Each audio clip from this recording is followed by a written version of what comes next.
Alright, in my last video, I suggested that there were maybe some things we needed to do to this chair before we put our seat back on. Cleaning it, that would be a good first step. But there's also some other things like checking its stability. If you look at the chair, right, it looks okay. It doesn't really look that bad. But then if we start moving the corner around, you see you got a lot of play in the chair. See how it's moving around? One thing you want to check is whether or not your dowels are tight, right? So, take a look. Are these dowels tight? I see a lot of play going in them. Just kind of move them around, right? That one's not tight at all. So what does that mean? Well, what it really means is that we need to glue the chair back together. In order to glue something back together, you have to take it apart.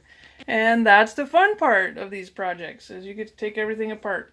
So just a good tip on that is use a soft mallet hammer, right? These are soft mallets. If you use a hammer such as this, remember what I said previously, metal, stronger than wood, so you're gonna probably end up with some hammer marks in your chair if you try to use that.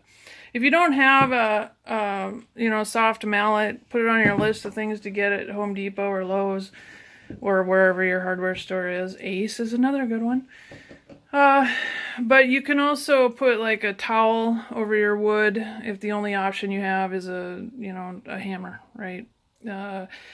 You're trying to avoid damaging your wood. So think about that. How would you do that? But for now, I'm going to start popping this chair apart where I can.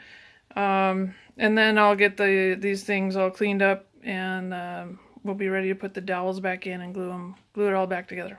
Okay.